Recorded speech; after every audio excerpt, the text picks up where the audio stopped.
Hello friends, welcome to my class. आज हम class twelfth physics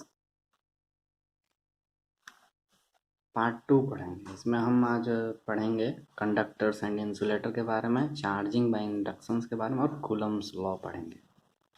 तो चलिए स्टार्ट करते हैं। सबसे पहले हम ये कल पिछले क्लासेस में हमने ये देखा था कि चार्ज क्या होता है, वो किस तरीके से काम करता है। आज हम देखेंगे कि मतलब ये चार्ज ट्रांसफ़र किन किन ऑब्जेक्ट्स पे होता है। जो चार्ज है वो हमारा ट्रांसफ़र किन ऑब्जेक्ट्स पे होता है या मटेरियल पे होता है। इस पूरे इस पूरे वर्ल्ड में जितने भी ऑब्जेक्ट्स हैं, मटेरियल हैं, इनको 3 कैटेगरीज में सब डिवाइड कर सकते हैं। जैसे सबसे पहला होता है हमारा metal, non metal and some semiconductor. Metals जो होता है वो कंडक्टर होता है, नॉन मेटल जो होता है वो इंसुलेटर होता है, और सेमीकंडक्टर इसके और इसके बीच में लाई करता है। ये हम 12th क्लासेस में आगे हम पढ़ेंगे ये किस तरीके से मतलब काम करता है, क्यों ये मेटल कंडक्ट करता है, क्यों ये नॉन मेटल इंसुलेट करता है, और सेमी कंडक्टर, इन दोनों के बीच की कैटेगरीज होती हैं। एक्चुअल में ये जितने भी ये मेटल्स को कंडक्टर या इंसुलेटर कह रहे हैं, इनका मेन रीजन कंडक्ट करने का और इंसुलेट करने का ये है कि इनके बीच में एनर्जी गैपिंग होती है। एक जैसे ये सपोज ये एटम का प्रोटॉन है, यहाँ पे प्रोटॉन हो गया और न्यूक्लियस हो गया, यहाँ पे एक न्यूट्रॉन हो गया, और बाकी इसके सराउंडिंग में इलेक्ट्रॉन्स घूम रहे हैं। तो जो मेटल्स होता है वो इसका गैप बहुत ज़्यादा रहता है, डिस्टेंस, रेडियस बहुत ज़्यादा होता है। तो जिसके कारण से आउटर आउटर शेल है, आउटर शेल में जितना भी इलेक्ट्रॉन्स है वो इसके इन्फ्लुएंस से थोड़ा सा बाहर रहता है, तो ये इजीली कंडक्ट करता है। लेकिन वहीं पे सेमीकंडक्टर और अगर हम नॉन मेटल्स की बात करें, सेम ग्रुप में, सेम पीरियड, हमने पीरियोडिक टेबल में भी पढ़ा था कि अगर हम मूव करेंगे टुवर्ड लेफ्ट तो ये रेडियस कम हो जाएगा। सेम सब कुछ रहेगा लेकिन रेडियस कम होगा, डिस्टेंस। यानी कि इसकी बात करेंगे प्रोटॉन और न्यूट्रॉन की, तो हमारा साइज अब घट के कुछ इस तरीके से हो जाएगा। तो ये देखिए यहाँ पे फोर्सेस ज़्यादा हो जाती हैं। फोर्स जो न्यूट्रो एटॉमिक फोर्स है या फिर जिसको भी हम प्रोटॉन फोर्स कहते हैं, वो यहाँ पे इन्फ्लुएंस ज़्यादा करती हैं, ये ज़्यादा होती हैं। तो इसीलिए ये रिलीज नहीं हो पाता है इलेक्ट्रॉन कंडक्ट करने के लिए electricity, therefore they are non metals. और रही बात सेमीकंडक्टर की, तो सेमीकंडक्टर इन दोनों के बीच में लाई करता है। इसका जो डिस्टेंस है, वो गैपिंग है, वो मीडियम में रहता है, तो उसका इन्फ्लुएंस उतना नहीं रह पाता है। तो इसीलिए इसको हम सेमीकंडक्टर जनरली कह देते हैं। तो कंडक्टर, इंसुलेटर और सेमीकंडक्टर ये कैटेगरीज हैं। तो कंडक्टर की अगर हम डेफिनेशन बोलें तो कंडक्टर हमारा material which conducts conduct charges are called conductor. Insulators की बात करें तो जो कंडक्ट ना करें वो होता है हमारा इंसुलेटर। इस तरीके से हम समझ पाते हैं कि कंडक्टर क्या है, इंसुलेटर क्या है। ये हमारा बेसिक कॉन्सेप्ट है। अगर हम बात करें कैसे ये होता है, सपोज मैंने हाथ में एक ये कॉपर का रॉड पकड़ रखा है, कॉपर रॉड पकड़ रखा है, ये मेटल है हमारा और कंडक्टर भी है, गुड कंडक्ट करता है। हमने इलेक्ट्रिसिटी वायर्स में भी पढ़ा होगा, इलेक्ट्रिकल जितने भी करंट रहता है वो कॉपर का ही वायर बनता है, सब वो गुड कंडक्टर ऑफ इलेक्ट्रिसिटी रहता है। सपोज ये कॉपर रॉड है और इसको मैंने हाथ से पकड़ रखा है, बाय हैंड, ह्यूमन हैंड है ये। अब ह्यूमन हैंड से पकड़ रखा और यहाँ पे मैं अगर चार्ज लेके जा रहा हूँ, सपोज यहाँ पे मैं माइनस चार्ज लेके गया, तो ये माइनस चार्ज जैसे ही यहाँ पे जाएगा तो इंड्यूस्ड होगा। इंड्यूस का मतलब होता है इन्फ्लुएंस, इन्फ्लुएंस करना। ये नेगेटिव चार्ज जैसे ही इसके आसपास में आता है तो यहाँ पे इन्फ्लुएंसेस होता है, कुछ एक म्यूचुअल फोर्स जनरेट होता है दोनों के बीच में, जिसको हम इंड्यूस्ड इफेक्ट भी कहते हैं, इंडक्शन भी कहते हैं। जैसे आजकल इतने सारे चूल्हे बने हुए हैं जिसको जो इसी कॉन्सेप्ट पे बनता है, इंडक्शन इंडक्शन इंडक्शन हीटर या जो भी हो, ये इसी कॉन्सेप्ट पे बनता है। तो ये सब इसी तरीके से काम करता है। अब जैसे ही यहाँ पे माइनस चार्ज जाएगा तो यहाँ पे एक इंड्यूस चार्ज जनरेट होगा जिसको हम प्लस कहेंगे, ठीक है। अब ये जैसे ही ये प्लस चार्ज जनरेट होता, लेकिन यहाँ पे ध्यान देने वाली बात है कि हमने ह्यूमन हैंड से पकड़ रखा है, तो ये चार्ज मेरा ट्रांसफ़र हो जाएगा अर्थ के तरफ, ग्राउंड ग्राउंड हो जाएगा। तो यहाँ पे कोई चार्ज दिखेगा ही नहीं हम लोग को। यानी कि अगर हम इस अर्थ को प्रोटेक्ट कर दें, इस अर्थ को हटा दें, तो ये चार्ज हमारे यहीं रह जाएगा। चलिए देखते हैं, ये हमारा कॉपर रॉड है। अब जैसे ही हम यहाँ पे इंड्यूस करते हैं, जनरेट कर देते हैं चार्ज को, और यहाँ पे मैंने अब इंसुलेटर लगा दिया है, ये मेरा इंसुलेटर है। अब ये इंसुलेटर अर्थ से नहीं कनेक्टेड है, ये यहीं पे रिटेन हो जाएगा। तो इससे ये पता चलता है कि कंडक्टर जो है बाय इंडक्शन चार्ज को रिटेन कर सकता है। इंसुलेटर में ऐसा नहीं होता है। इंसुलेटर में आप चाहे लेके जाओ चाहे नहीं लेके जाओ, ये तो कंडक्ट नहीं करेगा। तो इसी तरीके से काम करता है। अब जैसे कंडक्टर का अगर हम एग्जांपल देखें तो कंडक्टर में बहुत सारे एग्जांपल हैं, जैसे मेटल्स हो गया, फिर उसके बाद हमारा जितना भी कॉपर हो गया, कॉपर रॉड हो गया। और इंसुलेटर की बात करें, इंसुलेटर की बात अगर हम देखें, इंसुलेटर तो इंसुलेटर में हो गया रबड़ हो गया, वुड हो गया, ये सब इंसुलेटर है। इसी में अगर हम देखें, अभी मैंने आपको इंडक्शन के बारे में बताया था, चार्जिंग बाय इंडक्शन। तो चार्जिंग बाय इंडक्शन होता क्या है वो अब हम देख लेते हैं। चार्जिंग बाय इंडक्शन का मतलब, चार्जिंग बाय इंडक्शन ये क्या होता है।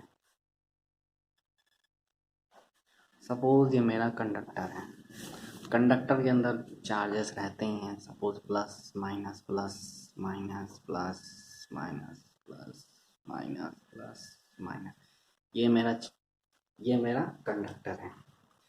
अब इस कंडक्टर के पास जैसे ही मैं नेगेटिव, ये चार्ज पहले से ही रहता है इस कंडक्टर के अंदर, कंडक्टर के अंदर फ्रीली मूव करते हैं इलेक्ट्रॉन्स, क्योंकि वो उनका डिस्टेंस फ्रॉम न्यूक्लियाई बहुत ज़्यादा है, तो वो फ्री मूव करते हैं, they are free to move, जिसको हम फ्री इलेक्ट्रॉन्स भी कहते हैं। फ्री इलेक्ट्रॉन एकदम फ्री रहता है यार, ठीक है। ये हम आगे क्लास 12th में जैसे ही हम सेमीकंडक्टर पढ़ेंगे तो उसमें मैं आपको एनर्जी बैंड डायग्राम ये सब भी सिखाऊंगा, तो उसमें मैं आपको अच्छे से बता दूंगा। फिलहाल अभी हमें पढ़ना नहीं है, तो इसीलिए अभी उस पर डिस्कस ज़्यादा ना करते हुए मैं इसी पे आप समझने का कोशिश करें कि ये फ्री इलेक्ट्रॉन है। अब ये फ्री इलेक्ट्रॉन जैसे ही किसी भी चार्ज के नियर बाई या सराउंडिंग बाई आएगा, सपोज यहाँ पे माइनस चार्ज आ जाता है, अब ये माइनस चार्ज जैसे ही आता है तो इसका कुछ ना कुछ इन्फ्लुएंस आएगा, ये सब कुछ ना कुछ इन्फ्लुएंस करेंगे, ठीक है। अब ये इन्फ्लुएंस जैसे ही इस पर डालते हैं तो ये माइनस है, तो हमने चार्ज की प्रॉपर्टी पढ़ा था, like charges repel each other and opposite charges attract each other. तो ये यहाँ पे पॉजिटिव आ जाएगा सब, क्यों, अपोजिट होगा, अट्रैक्शन होगा, ठीक है। अट्रैक्शन के कारण फिर ये कुछ इस तरीके से दिखेगा, plus plus plus, minus minus minus, और यहाँ पे है माइनस माइनस, यहाँ पे है मेरा माइनस चार्ज। ठीक है, तो इस तरीके से होगा। अगर सपोज इसको ग्राउंड कर देते हैं हम लोग, जैसे ये माइनस यहाँ पे है और यहाँ पे मैं इसको ग्राउंड कर देता हूँ, ये ग्राउंड का सिंबल है। ग्राउंड जो होता है वो ग्राउंड, ये ग्राउंड जो होता है ये अर्थ, जनरली अर्थ को कहते हैं। ठीक है, ये जितना भी एक्सेस अमाउंट ऑफ जितना भी हमारा चार्ज रहेगा वो सब ग्राउंड में ट्रांसफ़र हो जाएगा। तो ग्राउंड जो है अर्थ को कहते हैं, अर्थिंग एक तरीके से हम कह सकते हैं। ये ग्राउंड बहुत तरीके के बनाए जाते हैं, ये आर्टिफिशियल भी हो सकता है, नेचुरल भी हो सकता है। आर्टिफिशियल में अगर देखें, आर्टिफिशियल में अगर हम देखें तो कुछ लोग क्या करते हैं, ग्राउंड बनाने के लिए 2x2 का 2 मीटर का एक पिट होल खोद देते हैं, और खोद के उसमें थोड़ा सा सॉल्ट या फिर थोड़ा सा कैल्शियम पाउडर कुछ भी डाल देते हैं, और डीप में भी होता है, और उसको फिर सॉइल से भर के और उसमें एक वायर ऐसे डिप कर देते हैं, और यहाँ से ऊपर से टॉप में वायर कनेक्ट कर देते हैं, तो एक ग्राउंड भी बन जाता है। नेचुरल में तो जहाँ पे भी नेचुरल में अगर हम देखें तो जहाँ पे भी हमारा थोड़ा सा गीला ज़मीन होता है, मार्शी मार्शी जो होगा, वहाँ पे ही अगर हम डायरेक्ट वायर डिप कर दें तो भी एक वो तरीके से ग्राउंड का काम करता है। लेकिन ये सब मार्शी वाला ज़्यादा करंट नहीं ले पाएगा अंदर, तो इसीलिए बेटर होता है आर्टिफिशियल ही बना लिया जाता है। ग्राउंड को जो है ना इनफाइनाइट सिंक कहते हैं। हम आगे इस चैप्टर में पढ़ेंगे कि ग्राउंड जो होता है, जो अर्थ होता है, ये एक कैपेसिटर का भी काम करता है, कैपेसिटेंस का काम करता है। ये कैपेसिटर का मतलब होता है इसमें बहुत सारा चार्ज को अपने अंदर कैप्चर करने का पावर, मतलब चार्ज को अपने अंदर रिटेन कर सकता है। तो ग्राउंड मेरा बहुत तरीके का होता है, ग्राउंड को हम अच्छे से समझेंगे आने वाले लेक्चर्स में। तो अब ये हम यहाँ पे थे, तो देखते हैं जैसे ही माइनस चार्ज आया था और यहाँ पे मैंने ग्राउंड कर दिया, तो जितना भी ये नेगेटिव चार्ज है ये सब ग्राउंड हो जाएगा। जैसे ही ये ग्राउंड होगा तो ये हमारा इस कंडक्टर के ऊपर पॉजिटिव चार्ज ही बचेगा। ये देखिए, अब ये पॉजिटिव चार्ज फ्री हो गया है तो सब जगह फैल जाएगा, यूनिफॉर्मली डिस्ट्रीब्यूट हो जाएगा। ये देखिए, ये यूनिफॉर्मली डिस्ट्रीब्यूट हो गया है, ये यूनिफॉर्मली डिस्ट्रीब्यूट हो गया है। ये है मेरा चार्जिंग बाय इंडक्शन मेथड। ठीक है, अब इसमें अगर हम इंसुलेटर की बात करें, इंसुलेटर में भी कुछ इसी तरीके से होता है। सपोज ये मेरा इंसुलेटर है और यहाँ पे मैं चार्ज लेके आया, जैसे ही ये मैंने चार्ज लेके आया माइनस चार्ज, तो यहाँ पे मेरा एक प्लस चार्ज जनरेट होगा। लेकिन इंसुलेटर में तो चार्ज होता नहीं है फ्री, तो यहाँ पे एक polar equipment generate polarization generate होगा, जिसको प्लस और माइनस, प्लस और माइनस, प्लस और माइनस इस तरीके से जनरेट होता है, प्लस माइनस। ये जो चीज़ है ना, अब यहाँ पे माइनस है तो यहाँ पे माइनस जनरेट होगा, ये माइनस है तो यहाँ पे प्लस होगा, यहाँ पे माइनस आ जाएगा, यहाँ पे माइनस है तो यहाँ पे प्लस होगा, यहाँ पे माइनस होगा। तो हम ये देखेंगे कि इंसुलेटर में जैसे ही हमारा, अगर सपोज ये मेटल है मेरा, ये मेटल है मेरा, ये माइनस चार्ज है, ये माइनस है, और ये मेरा इंसुलेटर है, तो ये माइनस है तो यहाँ पे प्लस आ जाएगा। ठीक, ये प्लस है तो इसका ठीक बैक में माइनस होगा, और यहाँ पे प्लस होगा, और इधर माइनस हो जाएगा, और ये माइनस है। और सपोज ये मेरा एक दूसरा मेटल है, मेटल ये मेटल 1 है और ये मेटल 2 है, यहाँ पे माइनस है तो यहाँ पे प्लस आ जाएगा। तो ये देखिए, ये अगर ये एक बेसिक कैपेसिटेंस की तरह एक्ट कर रहा है। ये आगे वाले चैप्टर में मैं आपको बताऊंगा किस तरीके से कैपेसिटर बन गया इंसुलेटर की हेल्प से। ये देखिए, यहाँ पे पोलराइजेशन हो गया, plus minus plus minus plus minus plus minus plus minus plus, ये सब इस तरीके से पोलराइजेशन हो रहा है। पोलराइजेशन पोलराइजेशन में क्या होता है, डाइपोल्स क्रिएट होते हैं, यानी कि दो पोल्स, एक होगा पॉजिटिव एक होगा नेगेटिव, दोनों एक ही साथ क्रिएट होता है। मतलब ये है कि जैसे ये एटम है और ये इंसुलेटर का एटम है, ठीक है। यहाँ पे अगर माइनस चार्ज आता है तो ये जो इंसुलेटर का एटम है, ड्यू टू दिस इन्फ्लुएंस, यहाँ पे एक पॉजिटिव जनरेट हो जाएगा तो यहाँ पे एक नेगेटिव जनरेट होगा, और इसकी वजह से इसका शेप बिगड़ जाता है, और इस ये जो शेप है ये कुछ इस तरीके से आ जाता है। ये डाइपोल हो जाता है एक तरीके से, दो पोल्स है ना, डाई, दो, एक पॉजिटिव एक नेगेटिव, इस तरीके से ये काम होता है, डाइपोल्स बन जाता है। तो इंसुलेटर में डाइपोल हो जाता है, पोलराइजेशन होता है, पोलराइजेशन इफेक्ट कहते हैं। ये हायर क्लासेस में जैसे ही हम मटेरियल्स पढ़ेंगे तो जैसे फेरोमैग्नेटिज्म होता है, जिनमें क्रिस्टल बहुत ज़्यादा जिनको क्रिस्टल या फिर नैनो टेक्नोलॉजीज में ज़्यादा शौक है, तो ये सब वहीं पे ये इसका यूज़ होता है इंसुलेटर का। फेरोमैग्नेटिज्म में कैसी कैसी क्रिस्टल हैं, उनका क्या क्या पोलराइजेशन होता है, पोलराइजेशन इफेक्ट क्या होता है, ये सब उन सब चैप्टर्स में पढ़ा जाता है।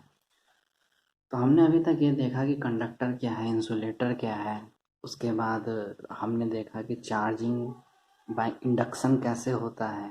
अगर हम ग्राउंड कर दें तो जो चार्ज ग्राउंड में ट्रांसफ़र हो जाता है। ग्राउंड जनरली दो होते हैं, आर्टिफिशियल नेचुरल। आर्टिफिशियल जो होता है वो हम कैसे कर सकते हैं, नेचुरल में कैसे करते हैं। ग्राउंड का सिंबल हमने देखा ये इस तरीके से होता है। हमने ये भी देखा कि ग्राउंड जो होता है उसको अर्थ भी कहते हैं। अर्थ एक बहुत बड़ा कैपेसिटर है, और ये कैपेसिटेंस का मतलब होता है कि चार्ज को रिटर्न करना। फिर हमने देखा कि इंसुलेटर क्या है, इंसुलेशन में कैसे कैसे इंसुलेशन होता है। अब हम देखेंगे कूलम्स लॉ। कूलम्स एक साइंटिस्ट था, तो उसने कुछ एक्सपेरिमेंट किया। वो जो एक्सपेरिमेंट का जो इक्विपमेंट था उसका नाम था टॉर्सियन बैलेंस। इसने क्या किया कि देखा कि एक टॉर्सियन बैलेंस में इसने ये पाया कि जो फोर्स जनरेट हो रहा है वो डायरेक्टली प्रोपोर्शनल है चार्जेस के प्रोडक्ट के ऊपर। हमने पिछले क्लासेस में सीख ही लिया था कि चार्ज को क्यू से डिनोट करते हैं, और क्यू जो होता है वो चार्ज होता है, और इसका सिम एसआई यूनिट कूलम्स होता है। ये कूलम इसी के नाम पे पड़ा है, ये सी, ठीक है। तो ये Q1 Q2 के डायरेक्टली प्रोपोर्शनल है, और जो फोर्स है वो इनवर्सली प्रोपोर्शनल होता है डिस्टेंस के स्क्वायर के बराबर। यानी कि सपोज ये दो चार्जेस हैं, एक पॉजिटिव है या एक माइनस नेगेटिव चार्ज रख लेते हैं। तो पॉजिटिव और नेगेटिव के बीच में ये अपोजिट चार्ज है तो अट्रैक्ट करेगा, अट्रैक्ट कर रहा है। तो ये जो फोर्स है, इनके बीच में जो फोर्स है वो डायरेक्टली प्रोपोर्शनल है चार्ज के, कूलम्स चार्ज के ऊपर, और इनवर्सली प्रोपोर्शनल है डिस्टेंस के। यानी कि अगर डिस्टेंस ज़्यादा होगा तो फोर्स कम होगी, अगर प्रोडक्ट चार्जेस ज़्यादा होगा तो फोर्स ज़्यादा हो जाएगा। ये चीज़ कूलम्स ने बताई हमें। इन दोनों इक्वेशन को अगर हम मिक्स कर दें, मैच एक साथ मिला दें तो हमारा कूलम्स लॉ बनता है, F is directly proportional to Q1 Q2 divided by R square.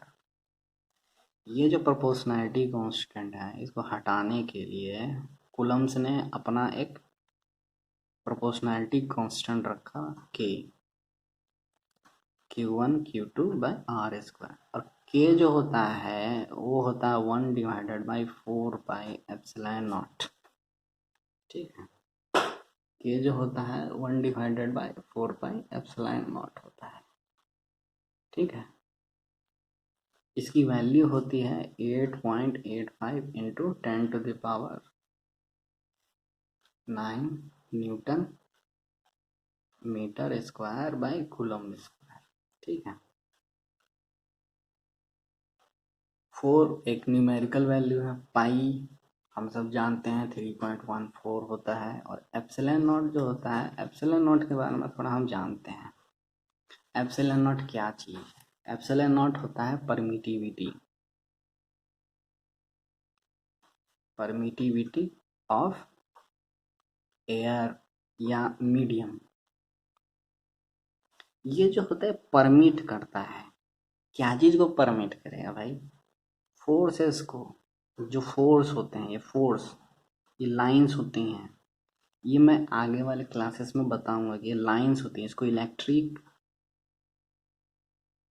Field lines कहते हैं। ये परमिट करता है कोई मीडियम, मतलब ये सपोज ये गेट है, ये गेट है और एक ये गेट है, यहाँ से फील्ड्स आ रही हैं, जब तक ये मीडियम इसको परमिट नहीं करेगा तब तक ये यहाँ से ट्रांसफ़र ही नहीं होगा। तो इसका क्या है परमिटिविटी, कितना कैसे परमिट करेगा, नहीं करेगा कि करेगा, वो ये एप्सिलॉन नॉट बताता है। ठीक है, यही चीज़ जो मैंने अभी पोलराइजेशन देखा, पोलराइजेशन बताया था आपको, इसी मटेरियल में इंसुलेटर में, तो इंसुलेटर में परमिटिविटी का बहुत बड़ा रोल होता है। ये जो एप्सिलॉन नॉट है, ये epsilon naught epsilon R epsilon naught बन जाता है relative permittivity into epsilon naught. Relative permittivity हर मटेरियल का अपना कुछ वैल्यू होता है। ठीक है, एयर का 1 माना जाता है, और सबसे ज़्यादा कंडक्ट इंसुलेटर है, इंसुलेटर का बहुत ज़्यादा होता है। ठीक है, ये सब इस तरीके से काम करता है। तो अगर हम एप्सिलॉन नॉट की वैल्यू अगर हम एप्सिलॉन नॉट की वैल्यू की बात करें, तो एप्सिलॉन नॉट की जो वैल्यू रहेगी वो होगी, एप्सिलॉन नॉट हो गया हमारा परमिटिविटी ऑफ फ्री स्पेस। ठीक है, ये जो परमिटिविटी है यही इलेक्ट्रिक फील्ड लाइन को, जैसा कि अभी मैंने बताया कि ट्रांसफ़र होने देती है नहीं होने देती है, एप्सिलॉन नॉट पर डिपेंड करता है। ठीक है, यहाँ से ही हम लोग और भी जानेंगे कि, सॉरी ये मैंने गलत बता दिया था, ये यही एप्सिलॉन नॉट की वैल्यू है। एप्सिलॉन नॉट की वैल्यू होती है 8.85 into 10⁻⁻12 coulomb square newton inverse metre -2। ये होती है एप्सिलॉन नॉट की वैल्यू। ठीक है, ये होती है कूलम। इस ये पूरा जो है ये कूलम्स लॉ है। इस कूलम्स लॉ में एक चीज़ और आता है, डेफिनेशन होता है, definition of 1 coulomb. What is the definition of 1 coulomb? 1 coulomb का डेफिनेशन क्या है? तो 1 कूलम का डेफिनेशन अब हम कैसे देखेंगे कि 1 कूलम एक चार्ज है that is when placed at a distance of 1 meter. 1 coulomb, it is a charge when placed at a distance of 1 meter from another charge of same magnitude in vacuum. in vacuum ठीक है, the XP और इन दोनों के बीच में जो force है वो 9 × 10⁹ Newton होता है। तो यही होता है 1 कूलम का डेफिनेशन। 1 कूलम, ये देखिए जो फोर्स होता है, फोर्स, ठीक है, 8.85 into 10⁻9 into 1 coulomb into 1 coulomb divided by 1 metre square, ठीक है। तो 1 कूलम हो गया मेरा approximately 9 into 10⁻9। This is my 1 coulomb definition. ये न्यूटन होगा 1 कूलम, ठीक है। यही 1 कूलम का डेफिनेशन है। बहुत बड़ा फोर्स जो होता है वो 1 कूलम के इक्वल होता है, ठीक। अब आप सबको अभी तक सब कुछ समझ में आ गया होगा। अब आगे के चैप्टर में हम और पढ़ेंगे, इलेक्ट्रिक फील्ड लाइन जैसे पढ़ेंगे। तो बने रहिए। Thank you.